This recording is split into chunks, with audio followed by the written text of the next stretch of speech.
Hello, dear listener, and welcome to ThriveCast, unlocking your full potential. Your well-being is our priority, and we're here to provide you with practical, heartfelt advice on living your best life. Together, we'll explore identity, purpose, prosperity mindset, authenticity, and so much more. So grab your headphones and get ready. Your journey starts now.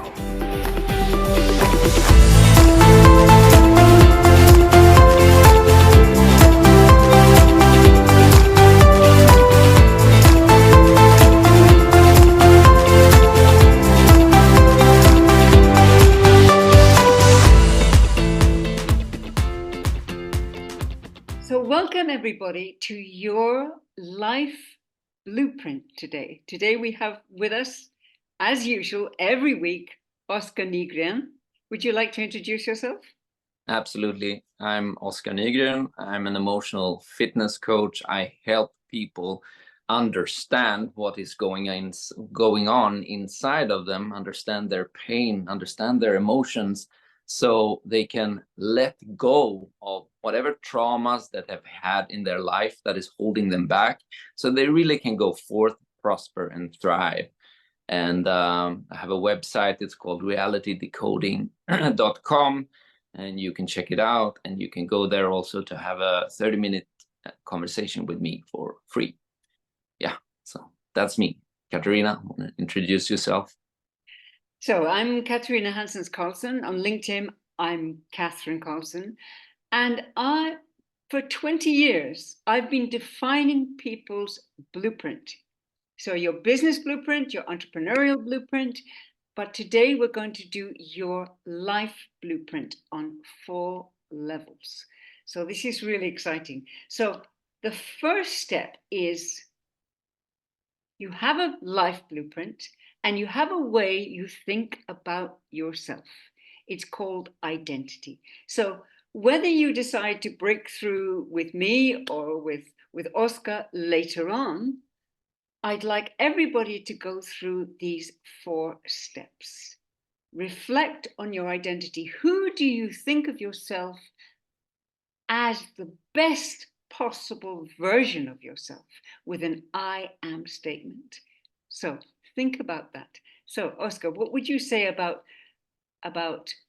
your life blueprint and your identity, people's identity?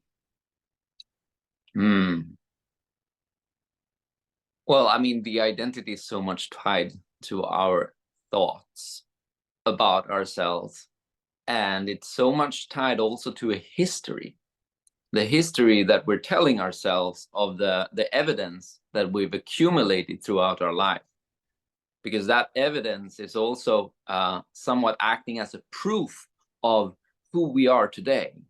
And so because of that proof, we are somewhat in belief with what is going on.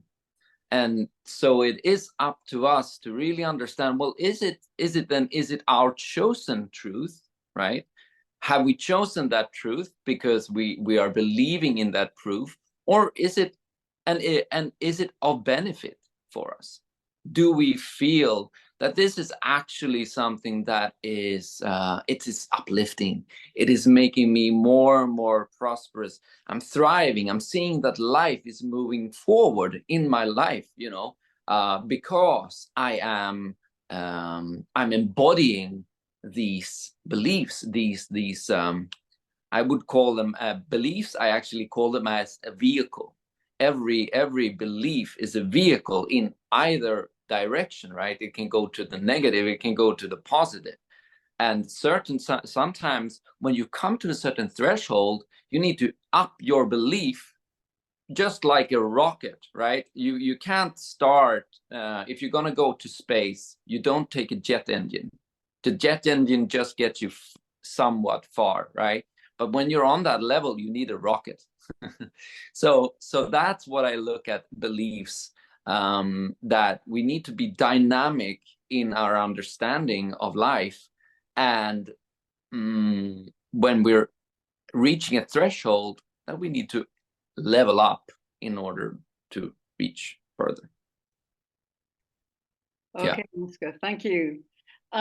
So identity is extremely important. We have a need to be consistent with who we say we are.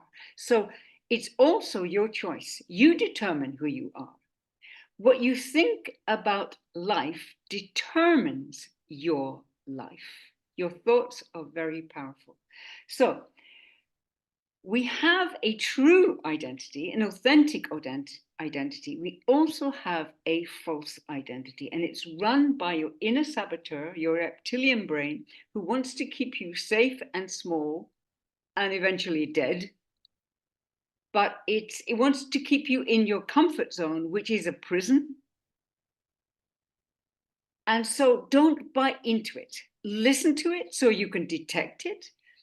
But you have a false identity based on your past experiences, maybe traumatic experiences. You made up your mind that you were worthless, or you were less than other people, or whatever it was, or you were nothing, or you were a victim. It's a lie. The inner saboteur lies to you, so don't buy it. If you detect that you have a negative statement about yourself, like, I'm a loser, change it, because otherwise you will be a loser and the self-saboteur will prove itself correct. So you determine your identity. So what do you say about the false identity, Oscar? Yeah, exactly. Exactly what you were saying about this inner saboteur. And I would really recommend the listeners, if you haven't listened to our previous podcast, we actually did a very good method to go in and understand your inner saboteur, because it's not only these thoughts. It's like you somehow need to see what is the whole base idea, like how does it look like, how does it feel like, because it's the way that this is spoken to us is in a very, very subtle level, because it's been told us, or we've said that to ourselves, or the inner saboteur has said it to ourselves our entire life. So it's quite important for us to understand what is going on there. But yeah, so the inner saboteur basically is there to, in essence, protect you, but that protection is no longer needed in the type of society, in this type of world we're living today, right? It's a defense mechanism that is probably 100,000 years old or more, because of needing to protect you, because the whole idea is for you to survive. But now we're entering an era where it's not only about survival, it's about thriving. And then we need to let go of this this negativity inside of us, because what it only does, it's holding us down and making us separated from each other and from life in general.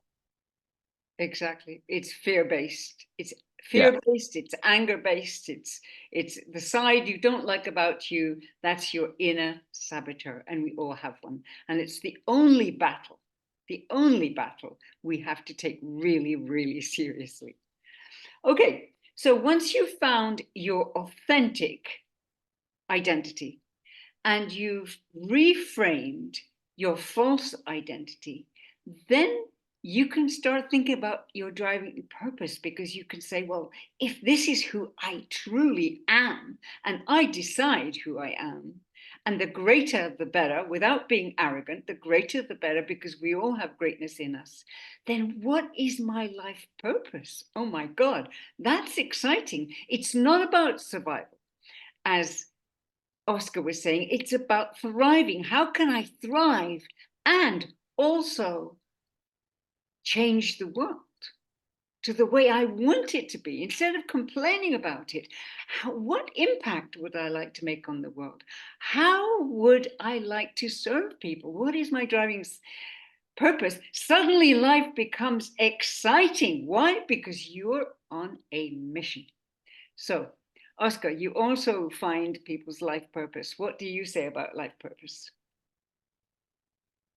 Well, it always differs, but for starters, if someone has hard time understanding, well, what is my life purpose? Well, look at what is it that makes you happy. Now that can be a tricky one as well. Then I can tell you it's even because we are prone to negativity, right? So we can use negativity as a leverage of understanding where we're actually wanting, right? So anytime that you feel jealousy, anytime that you're looking upon another's life and you're saying like, oh, I wish I was there, I wish this was going on, and so forth, it is somewhat of an indication of what you're longing for in your own life. But because you're feeling jealousy, the reason why is because you're saying to yourself that you do not yet have it, right? Because you're looking upon life as if it is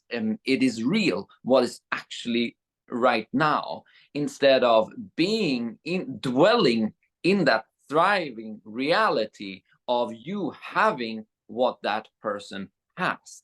Because it's really about us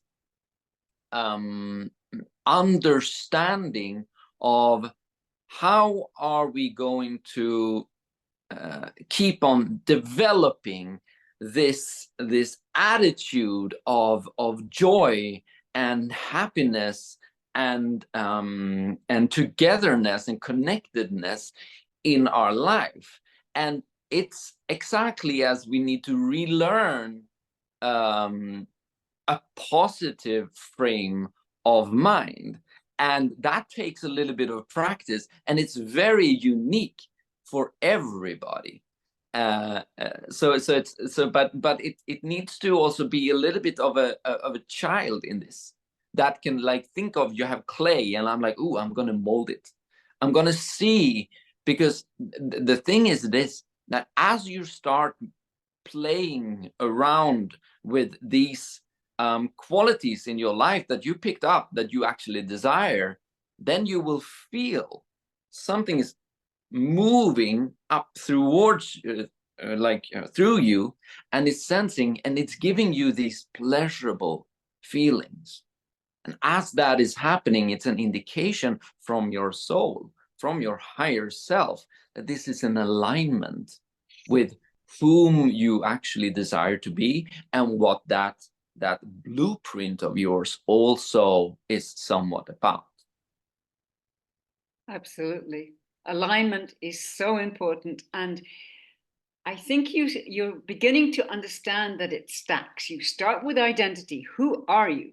That's the most important thing. People say, oh, I just want a business idea and just go for it. Who you are being is crucial.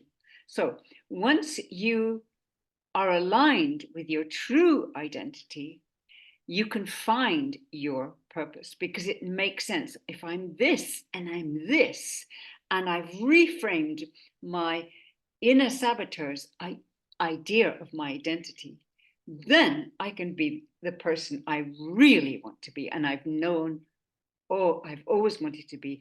And now I can go ahead with my mission. And the last step, last but not least, the fourth step, is your goals and your vision. So you know who you are, so who you are, what you're up to, and then how you're going to do it, and when you're going to do it. Mostly when and what.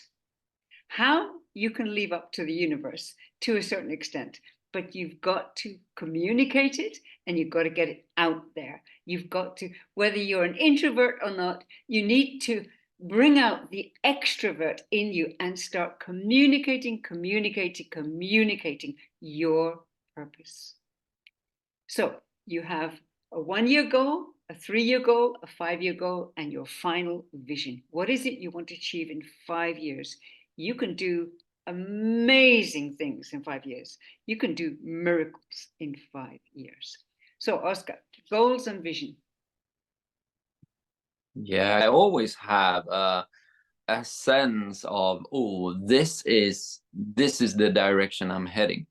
For me, it's really about grounding it into reality. And some people love to have a very set of like, oh, this is what I'm going to do now, and it works for them. So I think it's also about us understanding what is our style.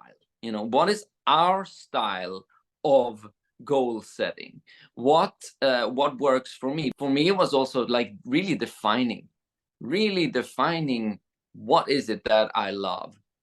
And when that occurs, then I experiment with the idea, and I'm seeing like, oh, this is what I'm longing for. I'm longing for it in the sense of like, and I can achieve it. The execution of it for me right now is about finding out what makes my soul sing, and from there starting to put up this grand vision of my life. Because before, it's been really much grounded in unreality, so it's important to have it in reality. Yeah. Do you have anything to add to that, Katarina? So focus on goals is very, very important. So once you know who you are, what you're up to, and you're excited about that, it's easy to do a 1 year. Okay, so where would I love to be in 5 years? Where would I love to be in 1 year? And what is it going to take? Okay, and your income. Where am I going to be, and what am I going to have achieved in 3 years? And then you can see like it has a gradient. You start here, 3 years, 5 years, and you can achieve a lot in 5 years. But focus is very important, and energy. And where do you get the energy? From your passion and purpose. So how do you get in touch with us? I'm Katarina Hanssens Carlsson. You can find me on LinkedIn, Catherine Carlsson. And if you would like to have a breakthrough in the way you think about life, then contact me you can click on my Calendly and book a time with me. And if you'd like to do a 1-day consultation and create your new life blueprint, then do the same. Contact me on Calendly or contact me on LinkedIn, Catherine Carlsson. And Oscar, how do we contact you? Yeah, you can find me on realitydecoding.com. And I'm also on YouTube as Oscar Nygren, and also on Facebook as Live Your Purpose. You can just search for groups there and you will find that group. Yeah. Okay, fantastic. And so we will see you next week. Next week, we have a surprise for you. Have a great week. Take care, everyone.